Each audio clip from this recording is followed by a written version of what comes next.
So in this talk, we are just, again, as we were talking throughout the day, we're going to talk about the promises and also risk associated with AI in healthcare. And we talk about why patient engagement is so important, and then describe where we are standing currently. So what is the situation, and what was the findings that we have by running so many literature reviews and see the situation. At the end, we are trying to come up with some solutions in how we can do things better to ensure both progress in AI and also meeting the concerns raised by patients and stakeholders.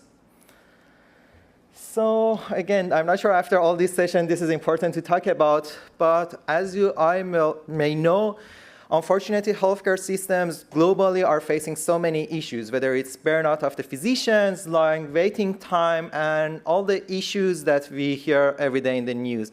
And AI has promises in increasing efficiency, accuracy, reducing manual labor, documentation, so it makes the most sense to use it as much as we can.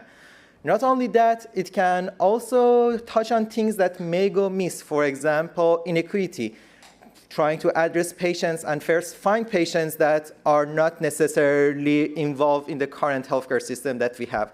So again, it's not such a surprise to see so many headlines in the news, oh, how AI is going to change the healthcare. And just a quick recap that was mentioned in the previous discussion as well. So AI necessary is not all the large language models that we deal with now. And I think it would be helpful to if we want to understand the AI conversation now, to go over what has been happening before and actually how fast.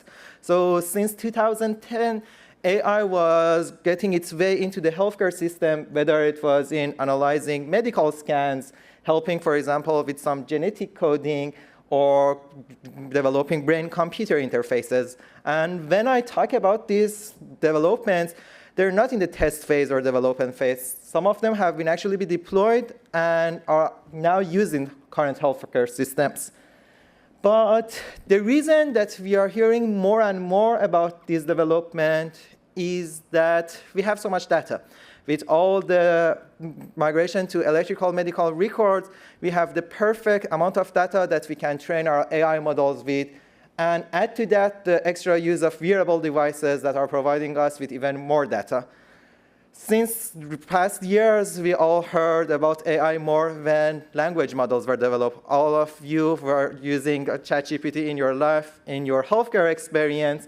So this was an extra leap that AI needed to do more good. But we feel that, unfortunately, so many of these developments are made in isolation by data scientists or tech companies without necessary enough engagement from patients and physicians. And so if we want to address the question properly, we should engage those as well. Just to give you some examples and review some of the things that AI can help with in current situation and what we are researching on at Upstream Lab, we have multiple projects trying to address the physician and patient engagement in primary care. One project is AutoScribe. So throughout the session and the visit, patients are talking with the physician, and we want to make sure the physician is spending their time engaging with patient rather than worrying about documentation, taking the notes. And now we can have a model that is recording the voice and developing the required summaries for the doctor to check at the end so that they can spend their time better. Then we ask ourselves, why stop there? If we have a model that is already listening to the conversation, it can come up with some decisions as well. Maybe the doctor has asked for a referral or requested more medical lab results. So we said the model can help pre-populate the needed forms so that there is less documentation burden as well. The next thing, we said that if we are not thinking about a single patient or trying to aggregate all the patient's data, at least those that have electronic medical records, maybe we can work on proactive reach and support. We can have those models go read the document that we have on patients to see which may be more vulnerable, which of them may need more help and sooner. And so these people are able to reach the extra care sooner. Then we said that, okay, maybe we can take one more step and try to address the whole healthcare organizations. If we have an AI model that is going throughout the data, it can extract the necessary information to come up with timely dashboards that is turning the data to information and helping with faster and better decision making. So just to put all the things that I talked about into a big, nice picture, so we believe everything rises from the visit that is happening with your family doctor. Through that, again, documentation feels like a manual labor for a doctor, and again, they believe they can spend their time better. So we rely on AI tools. Those AI tools later can do some extra work and turn the raw data to information and dashboards. And some of these dashboards are currently being used. I'm not sure if you're familiar with Care Canvas that was developed in University of Toronto. It's trying to come up with a proper summary and information extracted from the EMR data so that the doctor can have better comparison of the situation of this patient and compare it to the whole group of the patients that they are engaging with. And if we aggregate all the data, we can give feedback to the public health organizations as well. So, but for now, we are trying to make sure we are maximizing the time that the physician is spending with their patients and improve the quality of it. Unfortunately, like many power tools, AI can have great promises, but also so many huge risks. As we talked about, there is a promise of improved efficiency, better care, less time spent on documentation, hopefully less waiting time for patients if doctors have more free time, more equitable reaching out to patients, and so at the end, improve healthcare system. But unfortunately, there are some risks and concerns as well. If we are not considering what data we are using and what data we are building our models on, there is a high risk of bias, which is a common concern in AI. So we may miss out the patients that we are hoping to address the most, those who are more vulnerable. The other risk that may rise is lack of trust. So AI, unfortunately, still is not very well explained. And this is a concern that we actually heard from so many physicians. They were saying that if I'm going to use AI specifically in my decision making, if I cannot understand how it's coming up with a recommendation, how should I use it and trust it? One extra concern that patients were suggesting was that they were not sure whether their data is going to be used directly for their own good or is just helping the healthcare as a whole system. So we believe to address all these concerns, we should ask ourselves who is the final user and who is the stakeholder in healthcare system. So now it's more important than ever to ask the question, where's the patient voice in all these matters?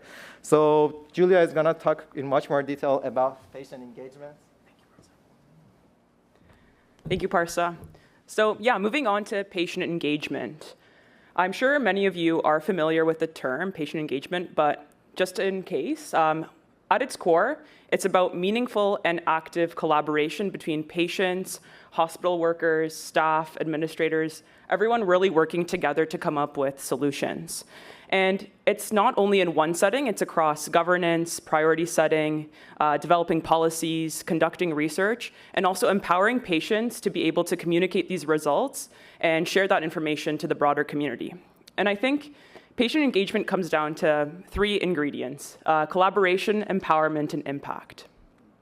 So first up, collaboration. Again, patients, families, caregivers, healthcare providers, everyone's working together on the same playing field and contributing to co-design of solutions. Too often, we have seen patients as passive recipients of care, witnesses to change. But we have to recognize that patients are experts. They're experts in their lived experiences, in their conditions, and in their lives. And they really should deserve a voice at the table to contribute to the development and to guide changes.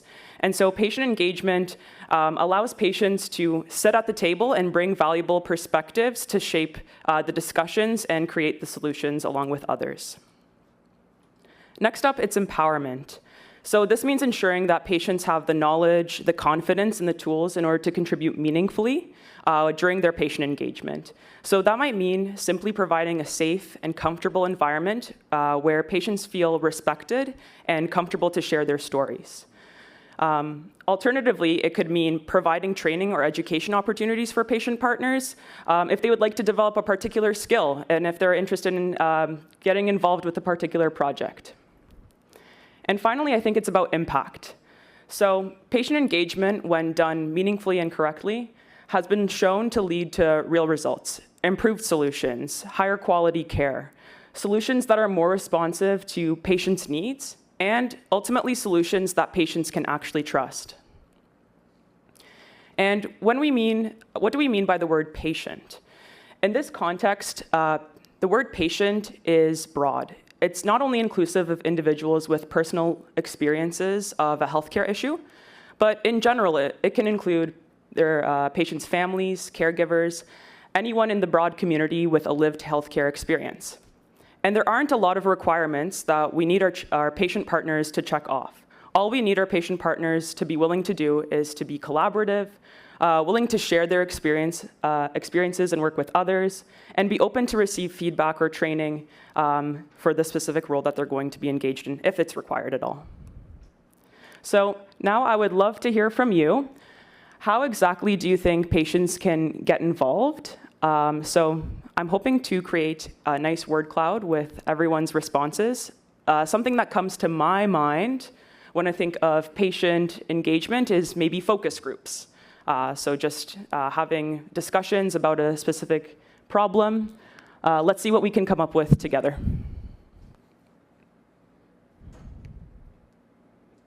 Clinical trials, awesome.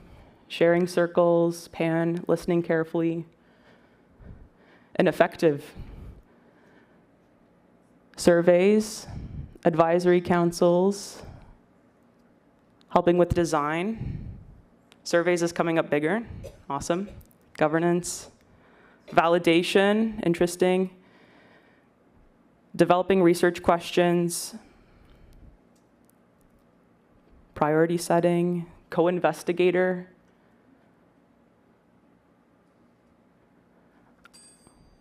Trusting.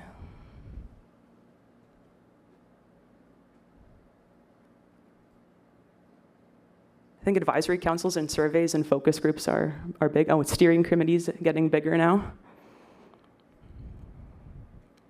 The word cloud keeps shifting, so it's hard to keep track of everything.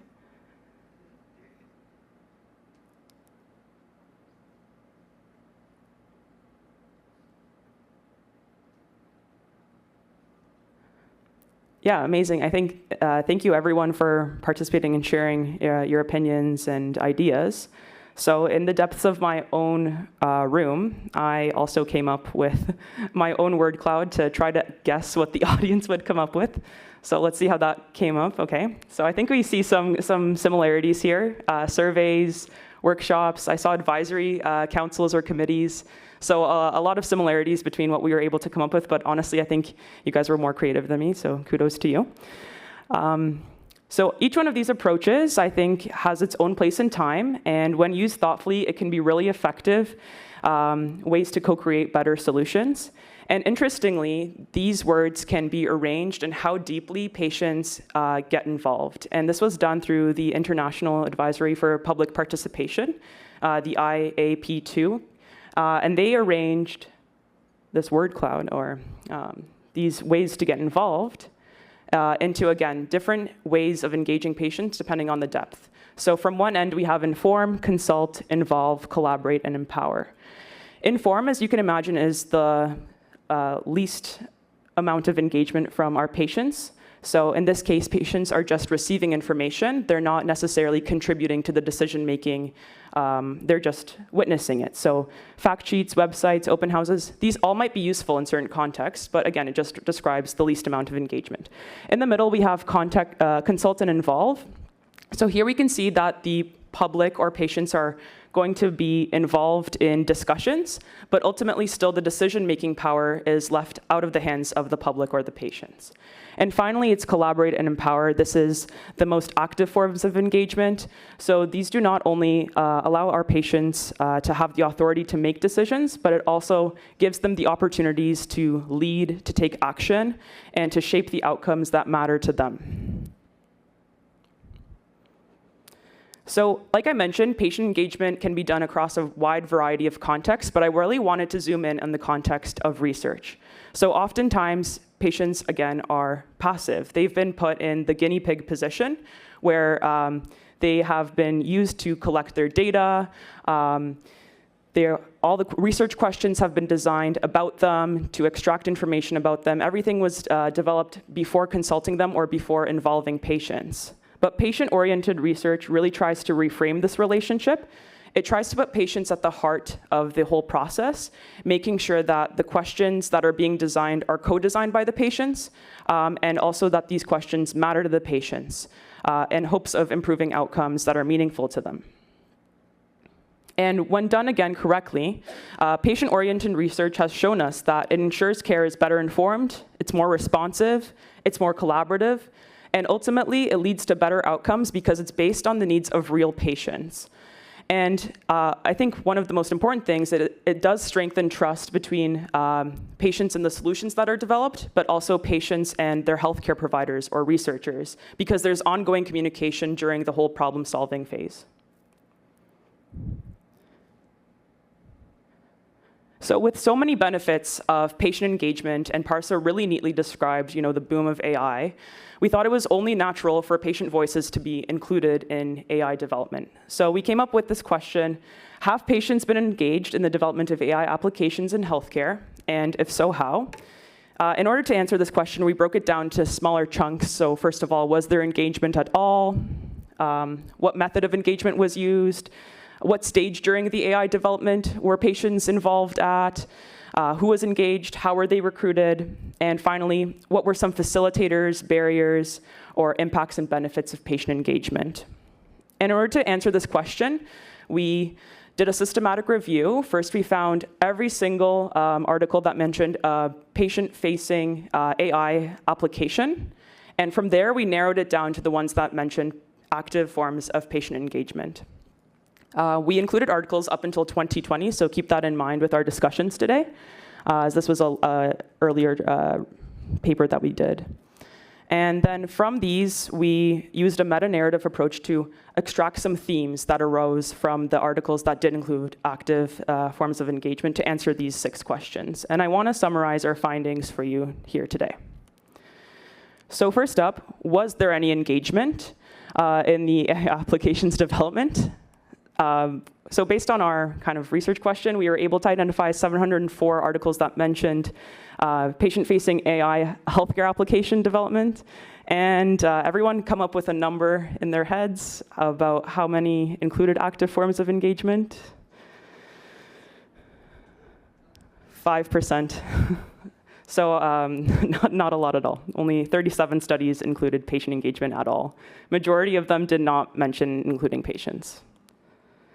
So out of these, once patients were engaged, it was great to see that researchers were able to engage patients in a variety of different ways, with many studies incorporating more than one method. And the majority of them used surveys. I think we also liked surveys from our word cloud, with 76%.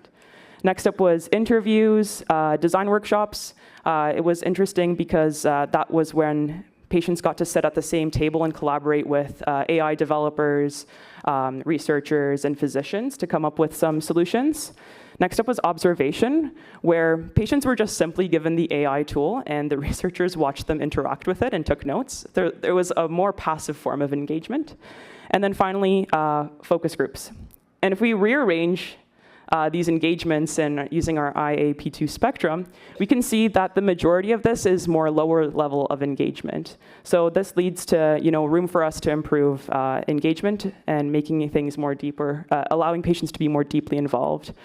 Interestingly, for the studies that did use design workshops, this change in participation from patients was also reflected in the language of how they communicated their findings from patients. So instead of saying patients participated, we collected information from our patients, they used words like co-created. Patients co-created this solution. Patients co-designed. And so that's really promising to see. Finally, what stage of development were patients engaged at? In order to answer this question, we wanted to break down AI development into more simple phases. So the first phase was concept generation, just overall gauging the public's perspectives of the AI in this particular context, then potentially coming up with a concept. In the second phase, it's more of the prototype design and development. So once you have an idea, let's develop it, let's test it on using pilot and feasibility studies, and then let's evaluate it on smaller groups. And then in the third phase, we had system implementation, where we tested the AI application in larger scale studies or disseminated and translated that knowledge to other clinics. So ideally, we wanted to see patient engagement in all three areas. And thankfully, we did. So patients were involved mainly in the earlier phases of development, in the concept generation and the prototype design and development phase. Notably, the majority being in the prototype design and development phase. And I think a huge gap, again, is that system implementation phase, with only 6% of studies including patient engagement there. This is a real missed opportunity, especially in the dissemination aspect, because patients bring valuable insight in how to communicate findings in ways that really resonate with others, especially how complex and unfamiliar AI can be. And so including patients in the dissemination phase is something that we identified as something that could improve AI adoption overall in real-world applications. So who was engaged first up? Surprisingly, the majority of the studies did not report demographics, but among those that did, most participants were white, they were medically stable, and had only mild forms of the disease. And oftentimes, the participants came with a background understanding of AI terminology. Next, how were they recruited? Most of the studies reported that it was done through convenience sampling, so drawing from patient lists or clinic visits. 16% used self-referral or advertisements, again, a mix of posters in hallways or social media. And then a smaller number, 5%, were drawn from advisory councils where patients were recommended based on other committees.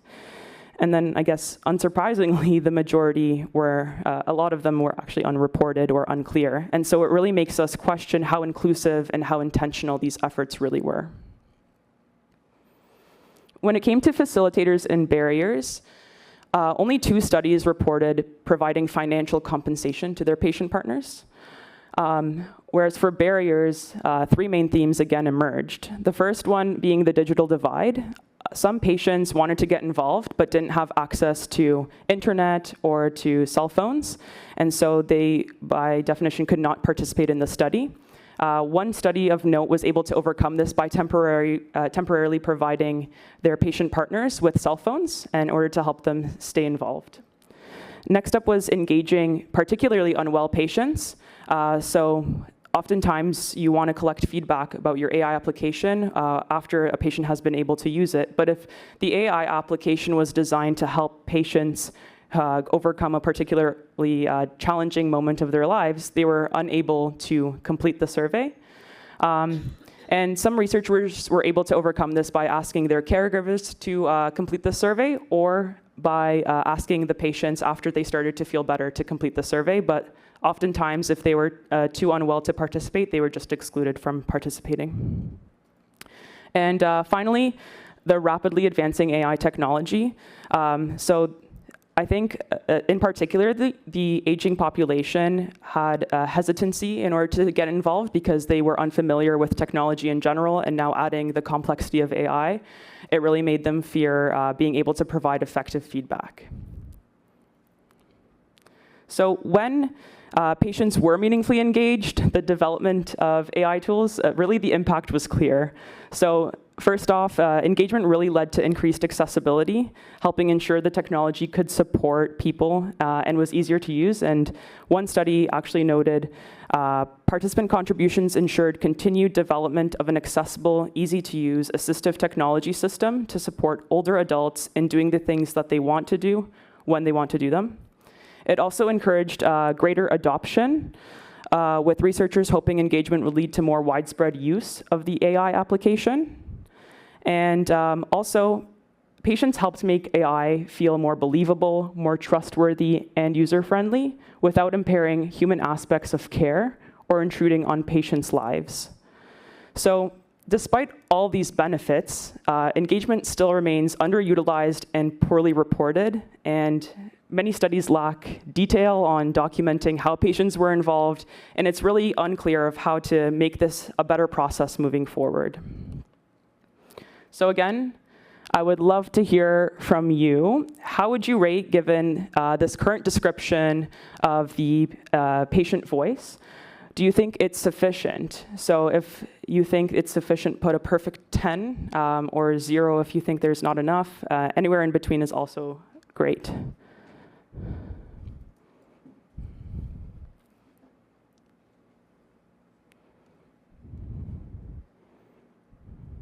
No perfect 10s? No.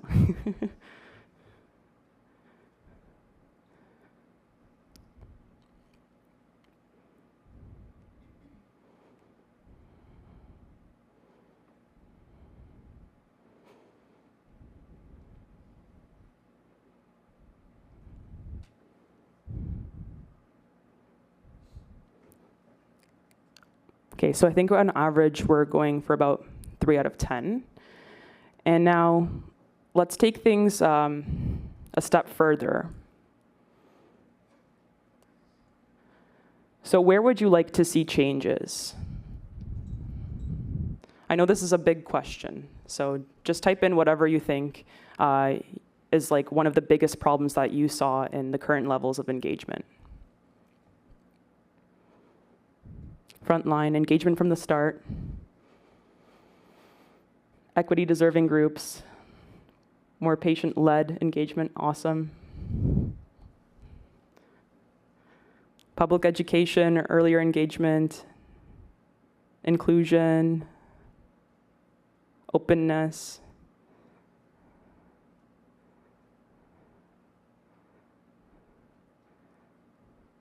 Hard to reach populations.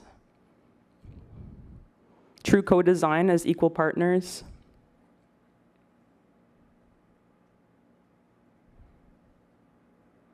Compensation, yeah.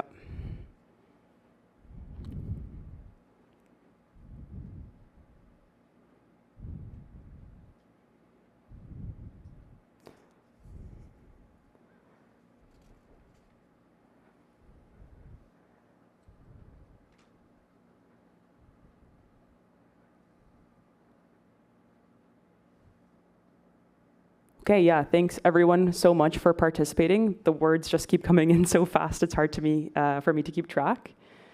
But yeah, exactly as like what we did here, just asking your perspectives, we also wanted to hear directly from the patients.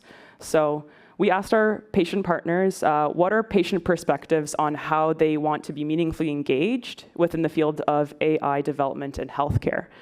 And in order to answer this question, we had to recruit some patients. So first up, we put up some posters across family medicine clinics in Unity Health Toronto. We also posted on our social media accounts on Twitter. Back in the day, it was called Twitter. And Kijiji. And we also emailed community organizations and leveraged some existing relationships we had with them. We also heard that we wanted to engage patients regardless of their background with AI. So we came up with an educational module that was quite brief, 30 minutes in length, and just gave them an overview of the types of AI, the examples of its use in clinical practice, and some important ethical considerations to keep in mind. And then finally, we conducted some focus groups. So this was done July to September 2021. And we had a range of 5 to 8 patient partners per focus group. And we, again, tried to answer those 6 questions that we talked about in our systematic review. So for example, what stage of development should patients exist at? And then what tools or training is necessary for patients? And overall, we used a mix of convenience sampling and purposeful sampling to include a wide range of voices, including diversity across age, gender, race, financial background, education, AI, chronic illness, and accessibility needs, to make sure that we have a rich source of information to base our information off of. And again, let's we extracted some of the themes after our focus groups to answer these 6 main questions. So first of all, when patients were asked about whether they want to be involved with AI development, there was a resounding yes. So patients expressed that engagement is very important, but not only that it should become a new standard moving forwards with AI healthcare application tools. They also emphasized the need for diverse representation across social determinants of health to prevent bias or inequitable health outcomes. And patients really expressed a strong desire to be involved, and I think one patient partner put it perfectly, because with AI, as in a lot of things, it's the question of garbage in, garbage out. So if you have such a small sample of patients engaged, the information you're basing your policies on will not be consistent with reality. So again, we extracted 3 of our main themes for this question. The first one being that patients really stressed the need for diverse representations, noting the lack of it really risks exacerbating health inequities and also poor generalizability of the AI application itself. Second, they felt that AI is sometimes seen only as a tool for physicians. So sometimes it's physicians facing, and in those cases, patient engagement tends to be overlooked. And that might make sense depending on the context. So for example, a CT image and you're training an AI model to locate a tumor in a particular scan. So in those cases, patients felt that maybe they wouldn't be able to contribute meaningfully, but they felt that we need physicians to act as the bridge in order to include the patient perspectives and voices in those particular scenarios. And third, they saw engagement as a key to aligning AI with community and patient needs and to improve trust and acceptability of these technologies. And when asked how they would like to be engaged, patients said that they want to be engaged using a variety of different methods. They mentioned surveys, interviews, virtual or in-person options, making sure that it really applies to the specific development phase and it's not just tokenistic. So it's really meaningful and for that particular aspect of the AI application. Many supported also a modular approach, so allowing patient partners to be engaged at different phases of the development, but also having an option for patient partners to be engaged throughout the entire process if they're willing and capable of doing that. And if they're not, patients also wanted to stay informed about the development of the AI tool, so receiving newsletters or email updates about the current state of the project once they've moved on. And when asked what stage of the development, again, a resounding from the beginning, not just after the AI tool is built. So engaging patients right from the beginning empowers them to help identify and prioritize problems. It ensures that the AI tools are designed around real patient needs, not just patient needs that are imagined by researchers. They also highlighted the importance of choice, stressing that patients should be able to decide which stages they want to be involved at, and that's easiest done when asked right from the beginning of the development. And who should be engaged? Patients were clear. They want to start first with diverse patient populations that reflect the range of backgrounds and experiences and needs, with a focus of those who are typically underrepresented. But engagement shouldn't stop there. Our patient partners really wanted to collaborate with a wide range of stakeholders. They wanted to collaborate with caregivers, programmers, ethicists, researchers, healthcare workers, and policymakers to make sure that AI development is inclusive and practical and really ethically grounded. And when asked how they should be recruited, patients emphasized that really reaching out to areas where patients already have formed these relationships or areas of trust, like primary care clinics, community organizations, and specifically reaching out to long-term care homes to make sure that the aging population is included in these discussions because it's important to include them.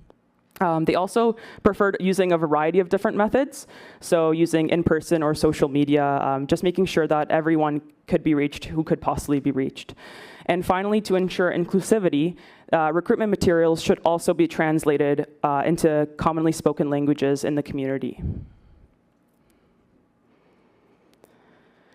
So when we discussed barriers and facilitators to engagement, a lot of things came up. First up was the novelty and the complexity of AI. It made it really intimidating for many, especially those without that technical background, to get involved.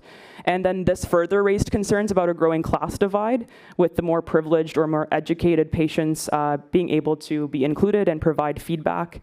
Older adults often expressed hesitancy due to the unfamiliarity of technology and AI, and additionally, time constraints, lack of compensation that was commonly reported, and the lack of flexibility for participation, especially when patients have other responsibilities like work or caregiving responsibilities, made it really challenging for them to stay involved with projects. But likewise, when we discussed some facilitators, we were able to co-design a set of practical solutions to facilitate, again, more meaningful engagement. So first up, the AI education. I think all our patient partners found that really helpful, and they expressed that great positivity about our 30-minute educational module. It helped them build the confidence and understanding in understanding just the basics and contribute to the discussions. Also making sure that they're fairly compensated for their time and reimbursed for their travels was really important. Being mindful and flexible about other commitments, providing a variety of different ways to be involved with accessibility. Again, leveraging existing community partnerships was really essential in order to build trust and to, first of all, bring them into the project. I think that's where some hesitancy comes up. And also validating patient knowledge is a skill and it's an expertise, as some researchers don't use the right language or terminology when communicating with patients and often downplay their expertise. Giving them the decision-making power that they deserve in order to co-design and shape the tools and how they're supposed to be helping them. So again, when we discussed the impacts and benefits, patients thought that it would, involving patients in the design process would help align the AI tool with community and patient needs. It could mitigate potential harms and foster acceptability of AI interventions. It could build trust between patients, healthcare providers, and researchers, and specifically also patients and the actual AI application. And when involved right from the beginning, it could lead to improved resource allocation. So now moving on to some solutions. So there are a lot of problems that we have come up with AI and implementing it. But using the discussions from our systematic review and our discussions with our patient partners, my colleagues at the Upstream Lab co-designed this patient framework in order to standardize the process of engaging patients in this type of application and to make sure that it's a standard moving forward. So first up in recruitment. So this really emphasizes the importance of inclusive and intentional outreach, like we talked about. So making sure that we're using a variety of different methods like convenience and purposeful sampling, making sure that we're reaching out in a variety of different ways, whether in person or social media. And it also emphasizes the importance of who gets to be recruited. So it's not just patients, it's caregivers, it's interprofessional AI workers, and especially we're focusing on engaging people across diverse socio-demographic identities. Next up, in the methods, again, once patients have been recruited, we want to make sure that their engagement is meaningful. So really start with early engagement. As soon as you have an idea for an AI application, engage patients. Does it make sense? Do they think that this is actually a useful AI application that should be developed? Get their perspectives and help them design the actual solution. Make sure that engagement is flexible, patient-centered, and use different tools like surveys, focus groups, co-design workshops, meetings, and make sure that they're accessible via online or in-person avenues. Also, this really emphasizes co-design, so involving patients not just as participants, but as active partners in shaping the tools. And finally, sharing these results is key, so sharing them via email with your patient partners, formally through emails, town halls, newsletters, but also informally on social media. Keeping everyone in the loop of what's going on is really key to building long-lasting relationships. And then finally, once you've completed the patient engagement, it doesn't stop there. We want to make sure that we reflect And we want to make sure that if we're setting out to meaningfully engage patients, were we able to accomplish that? So in the evaluation, we're really focusing on reflecting, seeing if our engagement was transparent, authentic, and if we were able to build those long-term relationships. So we want to ask direct feedback from our patient partners and also our collaborating organizations. And we want to continue after that fact as well. So reminder, to engage even after you have completed the overall development of the AI application. Continue leveraging those long-term relationships with your patients. Again, evaluation isn't just a checkbox, it's an ongoing process that we want to continuously build and improve. And all of these steps are founded in our equitable process of engagement. So it makes sure that every single engagement or interaction with our patient partners is inclusive and equitable. We want to provide translated documents for everyone and interpreters if we don't have that, so that no one is left out by a language barrier. We also want to offer fair compensation for their time, their expertise, and their travel. We want to make sure that we're valuing our patients' time and energy. We also want to embed physical, mental, and health literacy throughout the entire experience, and make sure we train our researchers to not use tokenism or any kind of language that might exclude patients, but properly honor lived experiences. And finally, we want to also train our researchers to actively try to mitigate power imbalances. So we want to make sure everyone is interacting in an empathetic, inclusive, and trusting way, using active listening and just really trying to build a collaborative environment. So as we prioritize ethical engagement, we also emphasize the importance of privacy, data governance, and ownership. And I'd like to pass this on to Parsa to tackle some bigger issues as well.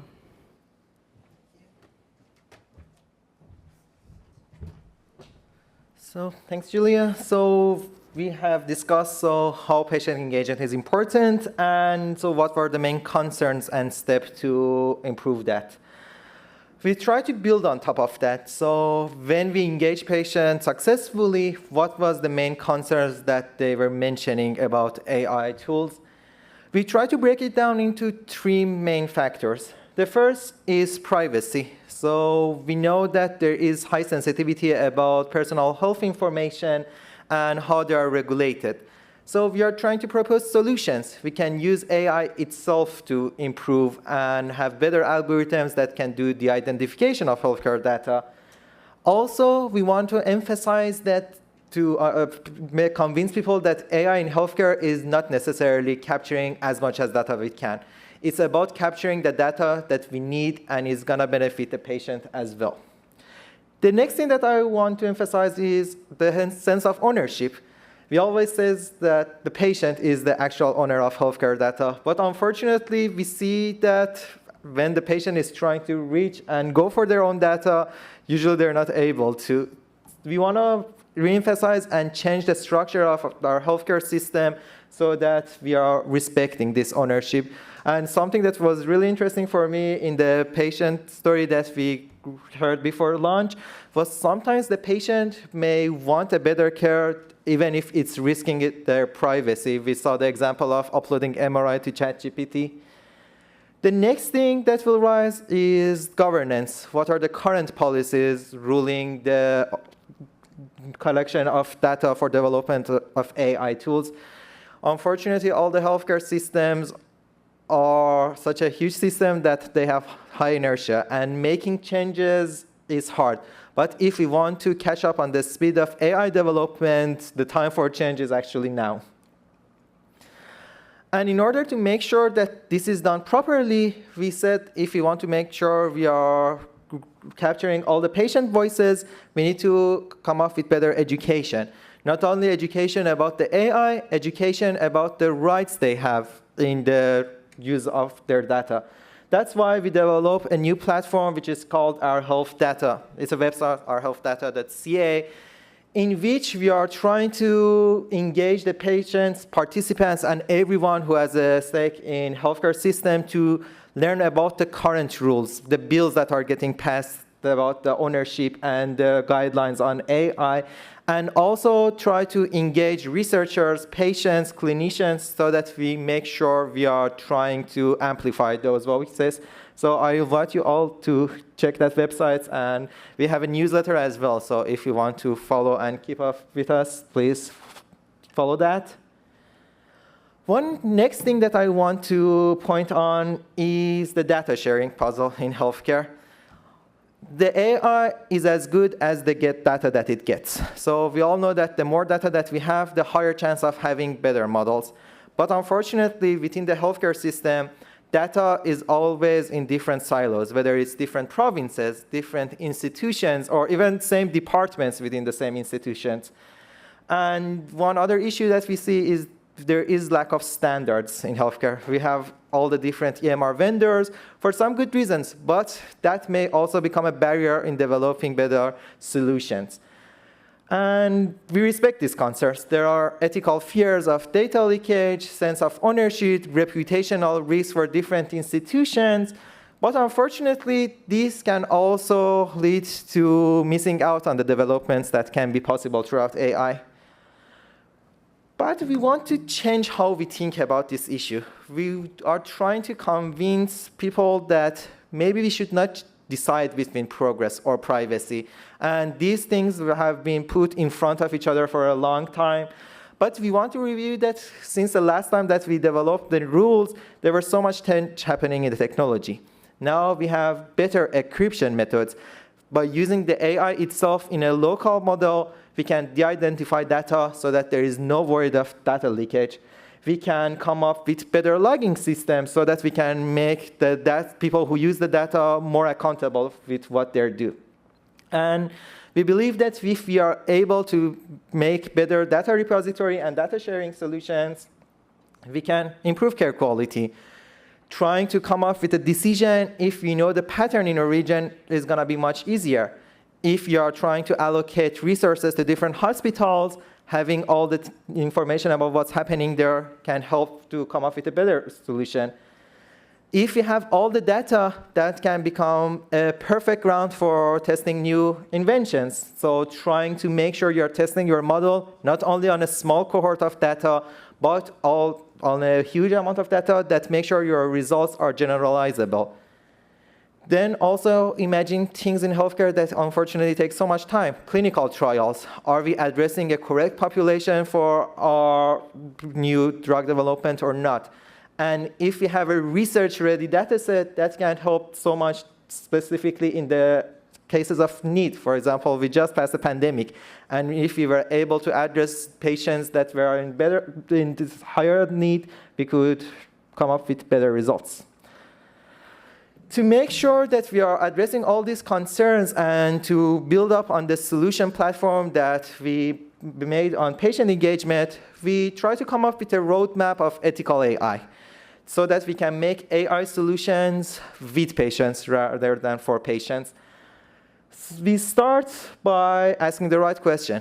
Let's start. It may sound obvious. OK, so we know what we're going to work on. But actually, it's not. Who gets to define what's the problem and what works, spending the budget and all the time on? So if we are engaging patients, clinicians, and researchers and have a discussion as big as possible, we are spending our resources much better. The next phase is building the model. But every decision that we make in this phase also carry ethical weight. What data are you using? How are you guaranteeing that it's not biased? What are the possible risks? What are the evaluation metrics? The next phase, where unfortunately so much rushing is also happening, is deployment. When you develop your model, are you making sure that no patient is getting harmed? How are you deploying it? Is it in the small clinical settings, or is it in more resourceful settings? And the last phase is that this is not a one-time thing. We want to make sure that the caring, the monitoring is a continuous setup. We don't want to only have patient engagement, as Julia mentioned, in the development phase. Even after deployment, we want to keep hearing their experience with these new tools and try to come up with improvement as much as possible. So I would like to ask for our last comments on our talk, what do you think may be missing in this roadmap? And if we are developing an AI tool, what should we incorporate? So feel free to scan and let us know.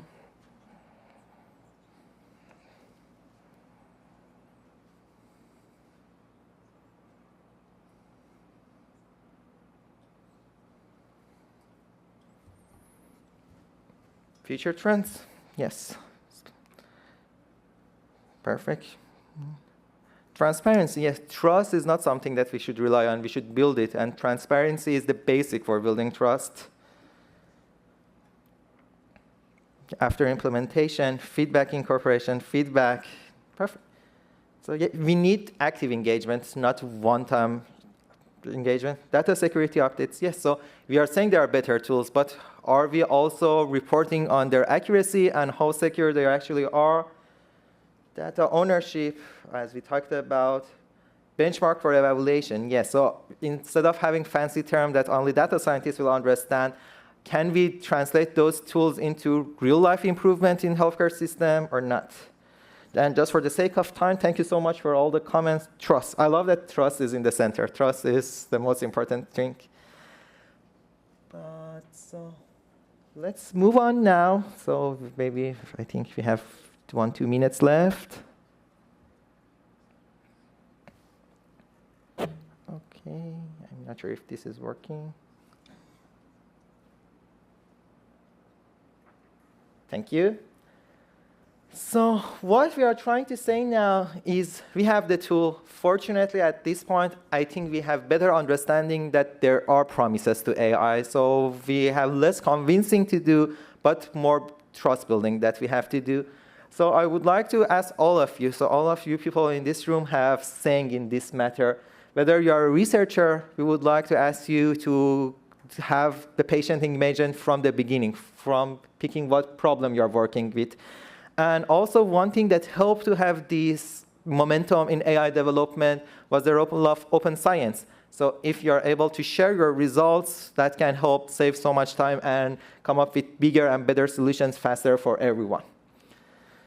For clinicians, still the most important trust that we have in healthcare is the trust between patients and their physicians. So we would like to ask you, because you have the credibility to flag when things aren't working, try to amplify the voices of yourself and the patients, and if you are reaching them properly. And for everyone, again, healthcare, fortunately, is not something that belongs to a small group. We are all dealing with it. So we would like to include everyone and try to educate everyone about their rights and hear about their opinions. So please support the movements like our health data. Just to give a quick recap, we talked about promises of AI, as it was being talked about throughout the whole day. We believe there is so much potential and so much ways to make sure that we are on the correct path. But we need to make ourselves accountable. And to do so, we need to incorporate feedback. And who's better than patients themselves? So Julia talked about how is the current status and what's a proper roadmap to follow from now. And at the end, so we believe that with incorporating all these efforts, we can build a better solution for our healthcare that is grounded in shared values, transparency, and collective responsibility.